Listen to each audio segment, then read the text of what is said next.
अस्सलाम वालेकुम नाज़रीन, सियासत टीवी के आलमी खबरनामे में आपका खैर मक़दम है। मैं हूं मोहम्मद शौकत और सबसे पहले नज़र डालते हैं सुर्खियों पर। अमेरिका अपने सियासी अज़ाइम मशरिक़ वस्ता के इत्तेहादियों को नहीं बताता, ट्रंप का बयान। ईरान से मुज़ाकरात पर दिया जोर। ईरान, रूस और चीन ने शुमाली बहर हिंद में मुश्तरका बहरी मशक़ों का किया ऐलान। मैरीटाइम सिक्योरिटी बेल्ट है मशक़ों का नाम। हिंदुस्तान अरब वज़राए ख़ारजा की मीटिंग में वज़ीर ख़ारजा डॉक्टर एस जयशंकर ने दहशतगर्दी की लानत से निपटने के लिए आलमी ताउन को मजबूत बनाने की अहमियत पर दिया जोर। ऑस्ट्रेलिया ने अफगान सिफारत खाना बंद करने का कर दिया ऐलान। जून 2026 के बाद सरगर्मियों पर रोक लगाने वज़ारत ख़ारजा का बयान। यूरोपीय यूनियन की तमाम अफवाज को दहशतगर्द गिरोह करार देते हैं। ईरानी पार्लिमानी स्पीकर ने करारदाद की मंजूर। और एपिस्टिन फाइल्स में तस्वीर सामने आने पर बरतानवी वज़ीर आज़म का साबिक़ शहजादे से गवाही देने का मुतालबा। तो नाज़रीन, ये थी सुर्खियाँ। बढ़ते हैं खबरों की तफसील की जानिब। अमरीकी सदर डोनाल्ड ट्रंप ने कहा है कि ईरान के बारे में अमरीका अपने सियासी अज़ाइम मशरिक़ वस्ता के इत्तेहादियों को नहीं बताता। उन्होंने ये बात अमरीकी टीवी को इंटरव्यू में कही। सदर ट्रंप ने कहा है कि ईरान से मुज़ाकरात जारी रखना और नतीजे पर पहुंचना चाहते हैं। अमरीकी सदर का कहना था कि मंसूबा ये है कि ईरान मुज़ाकरात करे और हम देखेंगे कि क्या किया जा सकता है, वरना हम देखेंगे कि क्या होता है। ट्रंप ने एक बार फिर जंगी जहाज़ों का जिक्र करते हुए कहा कि एक बड़ा बहरी बेड़ा ईरान की जानिब बढ़ रहा है। ईरान, रूस और चीन ने शुमाली बहर हिंद में मुश्तरका बहरी मशक़ों का ऐलान कर दिया है। उन मशक़ों को मैरीटाइम सिक्योरिटी बेल्ट का नाम दिया गया है। उन मशक़ों में ईरान की बहरिया पासदारान इनक़लाब के गार्ड्स, चीन और रूस की बहरी अफवाज हिस्सा लेंगी। रिपोर्ट के मुताबिक उन मशक़ों का मकसद किसी भी मुमकिन हमले या ख़तरे से निपटने की पेशगी तैयारी और तीनों ममालिक के दरमियान ताउन मजबूत बनाना है। रिपोर्ट के मुताबिक उन मशक़ों का बाकायदा आगाज़ 2019 में ईरान की बहरिया ने किया था और ये मशक़ें अब तक 7 मरतबा मुनक़िद की जा चुकी है। याद रहे कि ये मशक़ें ऐसे वक्त में की जा रही है जब वाशिंगटन और तेहरान के दरमियान कशीदगी में इजाफ़ा हुआ है और अमरीका ने मशरिक़ वस्ता में बहरी बेड़े तैनात कर दिए हैं। ऑस्ट्रेलिया ने अफगान सिफारत खाना बंद करने का ऐलान कर दिया है। महकमे ख़ारजा व तिजारती उमूर ऑस्ट्रेलिया का कहना है कि अफगान सिफारत खाना जून 2026 के बाद अपनी सरगर्मियाँ बंद कर देगा। तालिबान की मुतय्यन सिफारतकार और एजादी कौंसलर समेत किसी नुमाइंदे को कबूल नहीं करेंगे। ऑस्ट्रेलवी जरीदे के मुताबिक ऑस्ट्रेलवी हुकूमत ने तालिबान रजीम को अफगान अवाम के जायज़ नुमाइंदे के तौर पर तस्लीम करने से इनकार कर दिया। रिपोर्ट के मुताबिक ऑस्ट्रेलवी हुकाम ने अफगान तालिबान रजीम की इंसानी हुकूक़ की खिलाफ वर्जियों और इख्तिलाफ राय पर बंदिशों की शदीद मज़म्मत की है। हिंदुस्तान अरब वज़राए ख़ारजा की दूसरी मीटिंग में वज़ीर ख़ारजा डॉक्टर एस जयशंकर ने तमाम ख़ित्तों में दहशतगर्दी के मुश्तरका ख़तरे को उजागर करते हुए इस बात पर जोर दिया है कि सरहद पार दहशतगर्दी बैनुल-अक़वामी क़ानून और उसूलों की खिलाफ वर्जी करती है। उन्होंने कहा है कि दहशतगर्दी का निशाना बनने वाले मुआशरों को अपने दिफा का हक़ हासिल है और इस लानत से निपटने के लिए आलमी ताउन को मजबूत बनाने की अहमियत पर जोर दिया।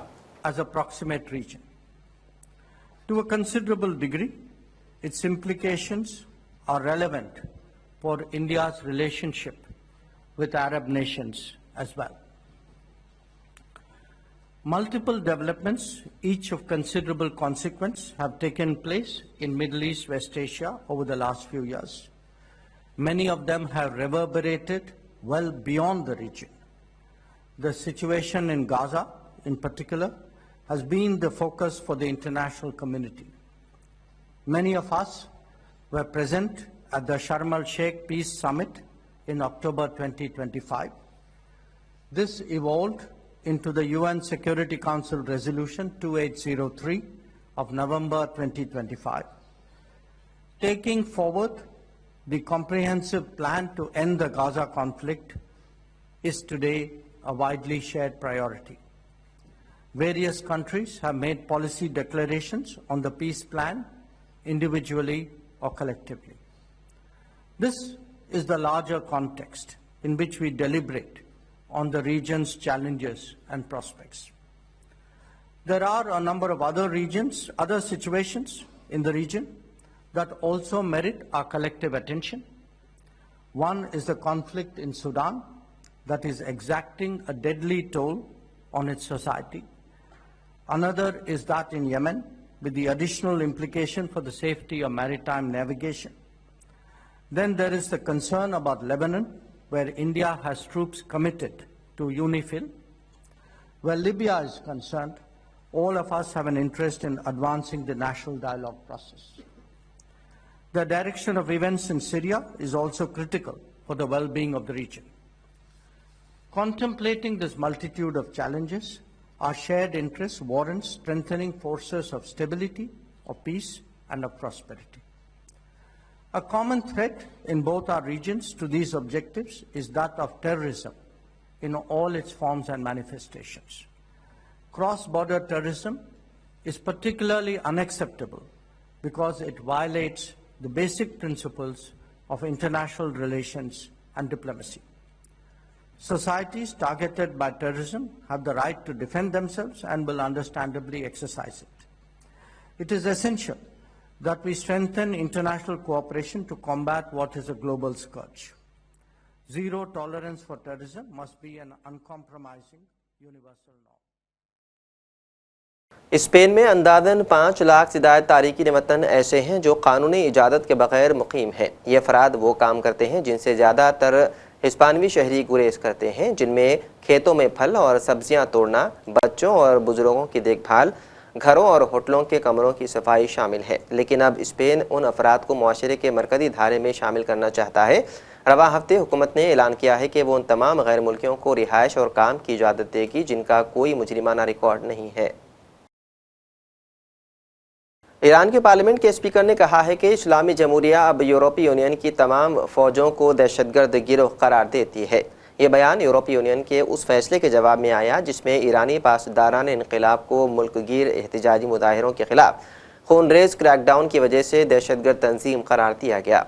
ताहम पासदारान इनक़िलाब के साबिक़ कमांडर मोहम्मद बाकर कालियाफ़ाब की ऐलान ज़्यादातर अलामती नौइयत का है। ईरान ने 2019 के कानूनी का इस्तेमाल करते हुए यूरोपीय ममालिक की अफवाज को दहशतगर्द गिरोह करार दिया है। ईरान उसी कानून का इस्तेमाल अमरीकी अफवाज के लिए भी कर चुका है।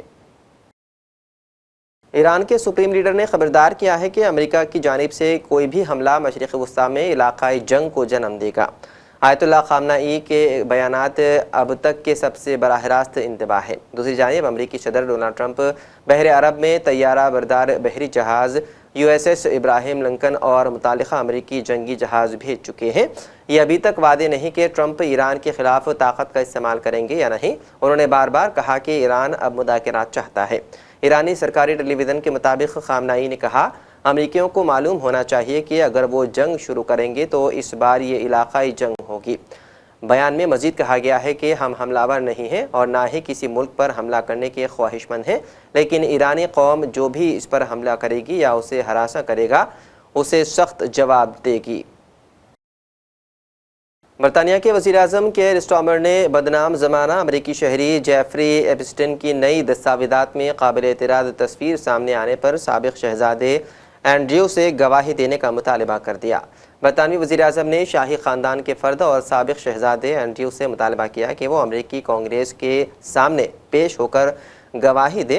केयर स्टार्मर ने यह मुतालबा एंड्रयू माउंट बेटन की काबिल-ए-एतराज़ तस्वीर सामने आने पर किया, जो बदनाम ज़माना जेफरी एप्स्टीन की नई फाइल जारी होने पर सामने आई है। उन्होंने कहा कि बच्चों से ज़्यादती के मुजरिम जेफरी एप्स्टीन के मुतासिरीन को तरजीह देनी चाहिए। मीडिया रिपोर्ट्स के मुताबिक एंड्रयू की साबिक़ अहलिया सारा फर्गूसन ने जेल से रिहाई पर जेफरी एप्स्टीन को शादी की पेशकश की थी। इसके अलावा अमेरिका में बरतानिया के साबिक़ सफ़ीर पीटर मेंडलसन की मुबैना तौर पर जेफरी एप्स्टीन की घर पर काबिल-ए-एतराज़ तस्वीर भी सामने आई है। पाकिस्तान ने तकरीबन 7 हिंदुस्तानियों को रिहा कर दिया है। ये ऐसे हिंदुस्तानी थे जो 2023 में सैलाब के दौरान पाकिस्तान में चले गए थे। अटारी बॉर्डर के प्रोटोकॉल ऑफिसर ने तमाम तफसीलात फराहम की और कहा कि किन शराइत के तहत उन्हें रिहा कर दिया गया। को रिलीज़ करने का ऑर्डर इंडिया में और पाकिस्तान की जो रिलेटेड ऑफिस है उनमें पहुंच चुके थे।